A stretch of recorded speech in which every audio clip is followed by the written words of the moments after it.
Hello everyone! Welcome sa third and last video para sa ating polynomial equations.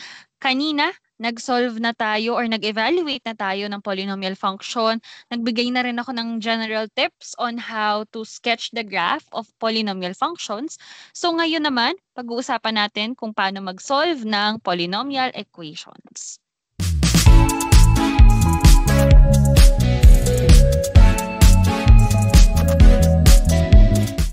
Dito sa last part ng polynomial equations, yung f of x ay papalitan na natin ng 0.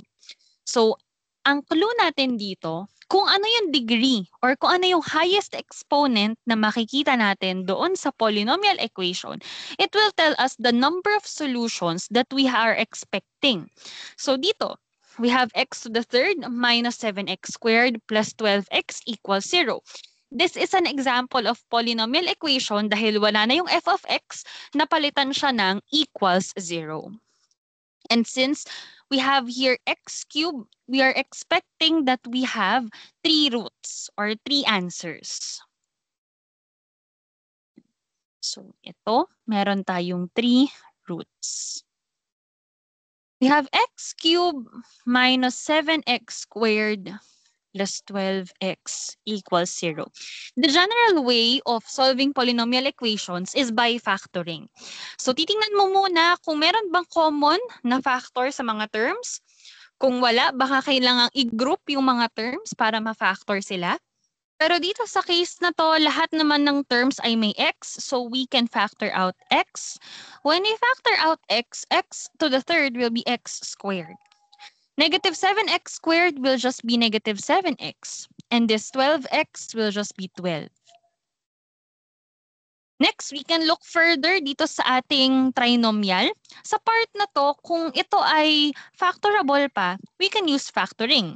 Pero kung hindi na factorable tong part na to, we can either use completing the square or quadratic formula. Kasi squared na siya, ibig sabihin we can use the lessons that we discussed or the techniques that we discussed about solving quadratic equation. So ito, mukhang factorable pa to. So ano ang factors ng x squared minus 7x plus 12? So ang dalawang number na kapag minultiply ay 12, pero pag inad ay 7x is negative 3 and negative 4. Kapag nalaman na natin yung tatlong mga factors nila, what we can do next is isolate all the factors and equate them to 0.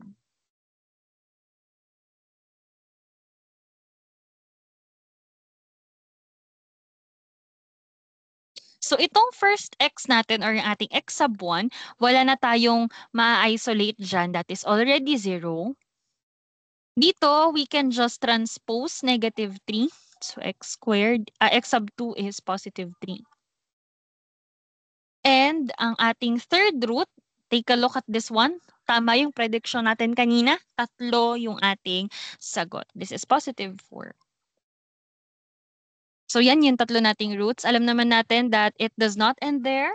What we should do next is to check if all of them ay makakasatisfy sa ating equation. So start muna natin yung 0. So since lahat naman sila ay may 0, kapag minultiply natin lahat yan sa 0, that will just be 0 minus 0 plus 0. Or 0 equals 0. Satisfied yung una nating value of x. For 3, we have 3 cubed minus 7, 3 squared plus 12 times 3. 3 cubed is 27 minus 7 times 9 plus 12 times 3 is 36. 27 minus 7 times 9 is 63. 27 minus 63 is negative 36 plus 36, the answer is 0. So again, tama yung second na value ng x natin. Try naman natin yung x equals 4. That is 4 cubed Negative 7 times 4 squared. 12 times 4. 4 cubed is 64. 4 squared is 16. 12 times 4 is 48. This is 64 minus 7 times 16 is, this is 42 carry 4, 112 plus 48. 64 minus 112 is negative 48 plus 48. The answer is also 0. So ang answer natin ay 0, 3, and 4. One way to write them is by set notation. So we will write them in ascending order. Tapos may comma between them and merong braces. Yan. So yan yung sagot natin. Let's have another example. So dito, ilang roots naman ang ina-expect natin? We have x to the fourth. So we are expecting that the answer should be 4 roots. We have here 15x to the fourth plus 7x to the third minus 2x squared equals 0. Again, what we did kanina, observe each term. I think lahat sila ay pwede nating factor outan ng lowest exponent ng x, which is x squared. Yung 15x to the fourth, magiging x squared na lang. And then itong 7x cubed, magiging 7x na lang kasi nga natanggal na yung squared. Tapos ito ay minus 2. Again, you may try factoring method sa part na to para makuha yung sagot sa quadratic function or sa quadratic equation. Pero pwede rin naman na gumamit tayo ng ibang method like completing the square or quadratic formula. You may try pausing this video for a while, gawin sa mga scratch paper, and then resume mo na lang kapag may answer ka na.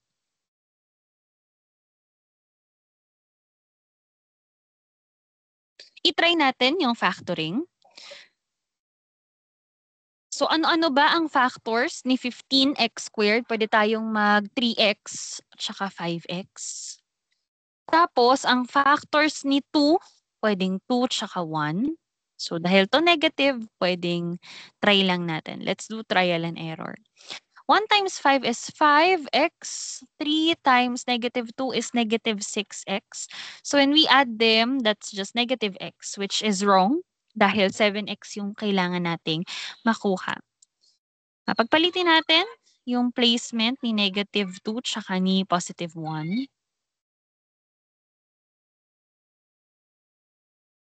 So let's have negative 2 dito, tapos positive 1.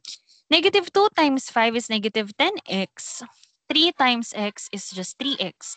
When we add them, that will be negative 7x. Uy, close! Pagpalitin lang natin. This will be plus and this will be minus. Para itong 2 times 5x is positive 10x. 3 times negative 1 is negative 3x. Yan. Tapos ang kanilang sum ay 7x. So tama na dun sa hinahanap natin na middle term. So again, let's rewrite. We have x squared, 3x plus 2, and then 5x minus 1 equals 0. Let's now separate the factors. Let's start with x squared equals 0. Ang gagawin pa natin dito ay kailangan matanggal si squared. So we take the square root of both sides. Now here, the square root of 0 is 0. Pero tatandaan natin na 4 yung roots na hinahanap natin. Pero mukhang ang tinatakbo lang ng ating solution ay 3 lang yung magiging sagot niya. Let's go back dito sa ating x squared equals 0. Dahil ito ay x squared, ibig sabihin, kinuhanan natin ng square root yung 0. Pero technically, 2 beses natin siya ika-count. Ang x sub 1 natin is 0, ang x sub 2 natin ay 0 din. Bakit? Dahil meron tayo ditong x squared. Ibig sabihin, 2 ang roots na nandito. Nagkataon lang na 0 to, kaya equal silang 2. So meron tayong x sub 1 na 0, x sub 2 na 0 din. Dalawa yung ating 0.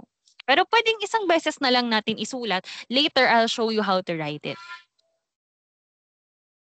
Next dito, meron tayong 3x equals negative 2. We divide everything by 3. X sub 3 is equal to negative 2/3. And then this is 5x equals positive 1 divided by 5. This is 1/5. So in writing the solution set for this one, ilalagay natin is 0. Dahil dalawang beses lumabas si 0, lalagyan natin sila ng multiplicity of 2. Ibig sabihin, dalawang beses nag-appear yung x equals 0. Dahil itong negative 2 over 3 ay isang beses lang naman, so wag na nating lagyan ng multiplicity of 1. Tapos, ganun din sa 1/5. Yan. So, technically, apat pa rin yung sagot natin.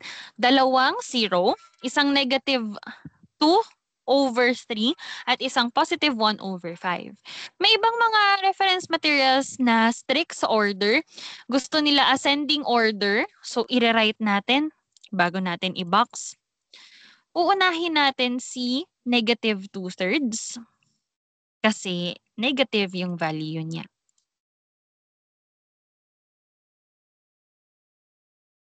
Tapos 0, multiplicity of 2.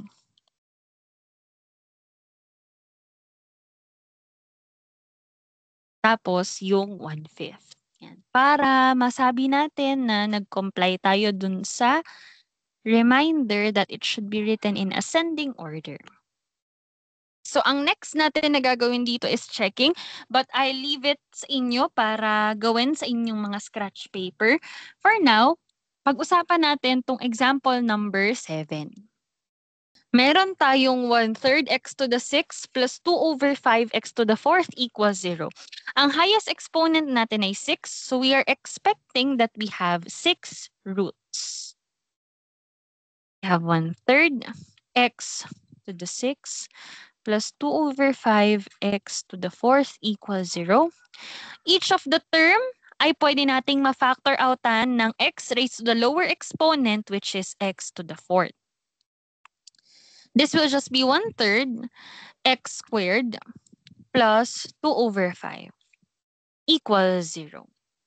Next, itong ating nasa parenthesis ay quadratic pa pero wala na namang linear term. So I think pwede na tayong mag-separate ng dalawang factors.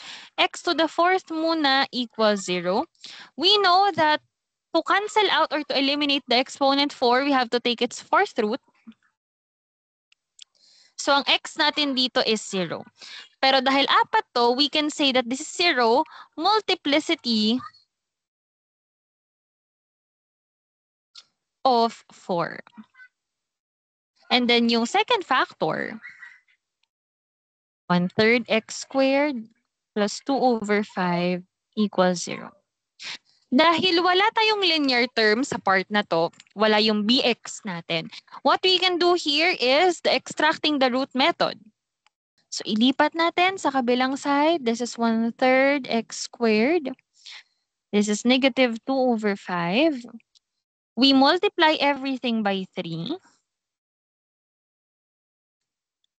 So this is x squared. And then this is negative 6 over 5. But take a look at this one. We have a negative value. And we cannot take the square root of a negative number. So this is not a real root.